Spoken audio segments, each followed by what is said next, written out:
y calculamos ahora el promedio depurado eliminando los valores máximos y mínimos. Veamos, la fórmula se llama promedio si conjunto.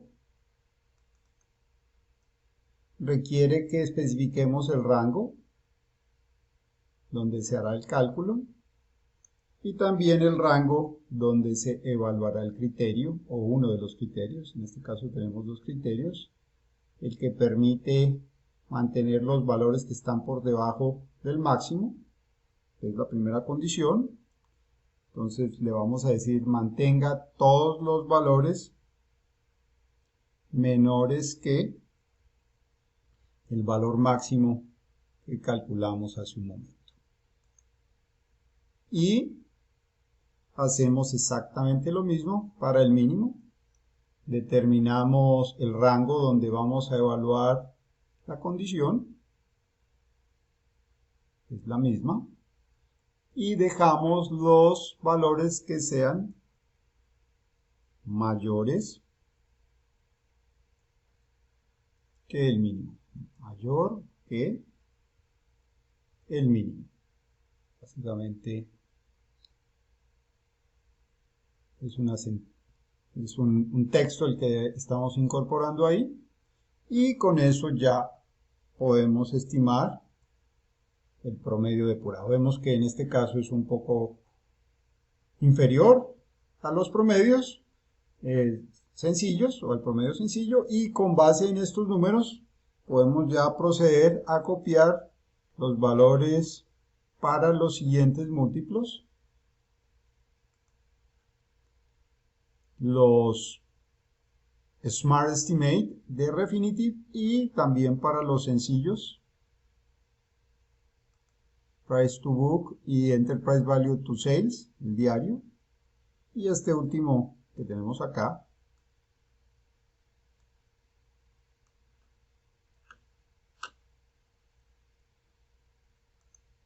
Price Earnings Daily, el Enterprise Value EBITDA Daily y el Forward Price Earnings, que analizaremos más adelante.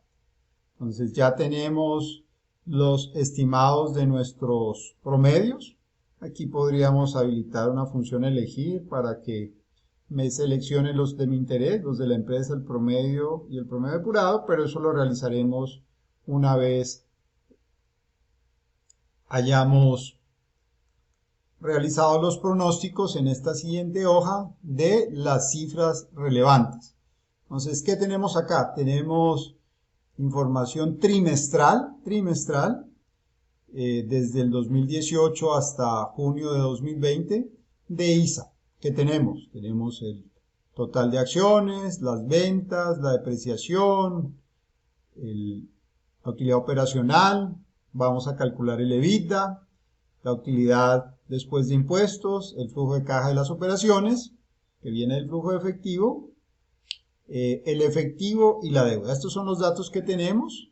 Con base en estos datos vamos a hacer unas proyecciones, estas líneas grises que tenemos acá, y además vamos a utilizar los múltiplos que ya hemos calculado, vamos a traerlos a esta parte de la hoja, y en esta, digamos, en esta sección de esta hoja estimaremos los los valores estimados para cada múltiplo de la acción, y luego ya promediando estos valores, dependiendo del que consideremos más relevante, estimaremos ya, de acuerdo a los pesos que les asignemos, el precio futuro de la acción. Esto es lo que realizaremos en esta hoja de cálculo.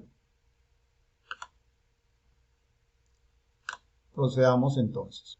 Vamos a utilizar la función tendencia para pronosticar los valores futuros para el siguiente trimestre y los sucesivos de los niveles de ventas, depreciaciones y todas las cifras de interés para la proyección del precio de la acción.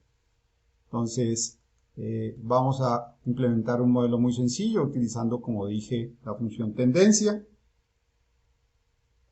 Entonces, tendencia es básicamente una proyección lineal, una regresión simple, donde tenemos los datos resultantes, el conocido Y. Vamos a arrancar estos datos desde el año 2019, los últimos 6 datos. Vamos a utilizarlos. Los dejamos sin fijar. El X son las fechas. Esas las vamos a marcar. Las vamos a fijar para que podamos utilizar la función para las diferentes proyecciones. Y queremos pronosticar las ventas de la compañía para los siguientes 5 periodos. Esos datos también se fijan con F4 para poderlo copiar posteriormente a las celdas inferiores. Entonces, para darle Enter, como es una función matricial, le tenemos que dar Control Shift Enter. Y ya quedaron pronosticados los precios, perdón, las ventas de la compañía en cada trimestre. Noten aquí que en el último trimestre de la empresa ISA, que corresponde al segundo trimestre del año 2020, la pandemia en su mayor fuerza, es el año de mayores ventas históricas de la compañía, sorprendentemente. Entonces, como ya tenemos fija la función, la expresión, el cálculo, entonces vamos a proceder a copiar estos valores a las celdas inferiores. Control C, Control V, entonces aquí ya hemos pronosticado la depreciación. Aquí hemos pronosticado la utilidad operacional. El EBITDA sabemos que no es otra cosa que la suma de la utilidad operacional más la depreciación, entonces no tenemos que hacer ningún cálculo extraordinario. Copiamos este dato hasta acá. Estos los proyectaremos también. Las utilidades, aquí pues estamos, por supuesto, haciendo unas grandes simplificaciones. Y tenemos también que proyectar la deuda neta. Tenemos aquí el efectivo y la deuda, o sea que la deuda neta no es otra cosa que la diferencia de la deuda menos el efectivo.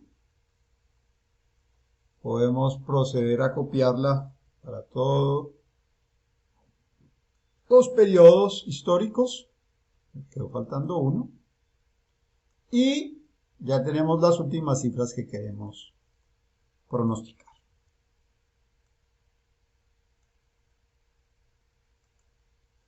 Vemos aquí en las gráficas cómo ya hemos proyectado. Pareciera razonable. Por supuesto, estamos eliminando los valores estacionales.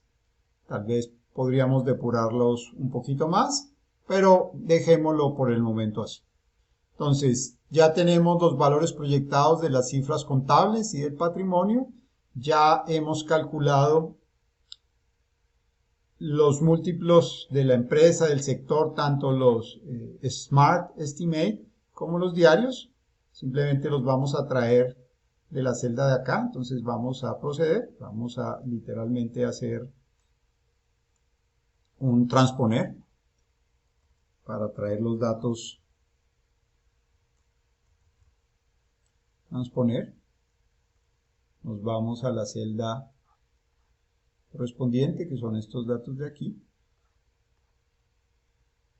Y C43, H45, ese es el primer rango, lo cierro acá. Y le digo Control Shift Enter y ya tengo los primeros datos de múltiplos. Como dije, no tenemos el Smart Estimate de ISA.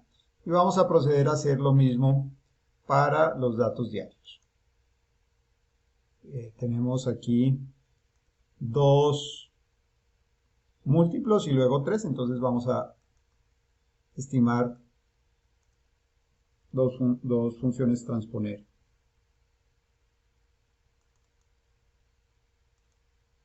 Estos primeros dos de acá.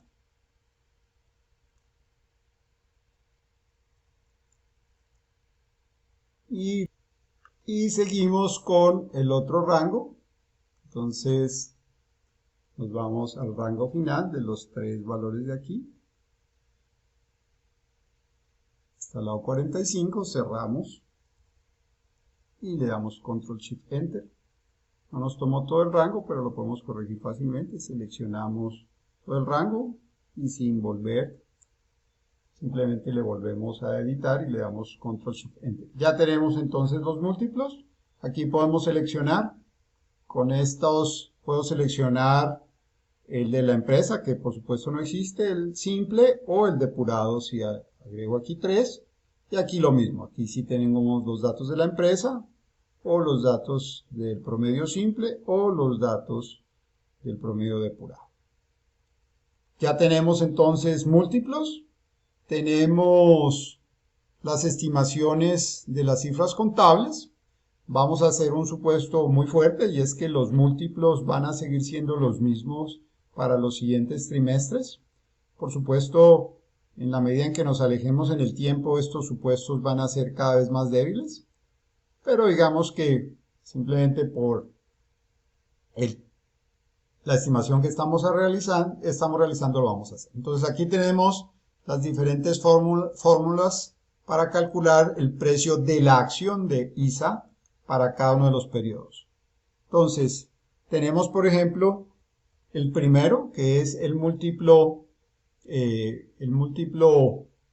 de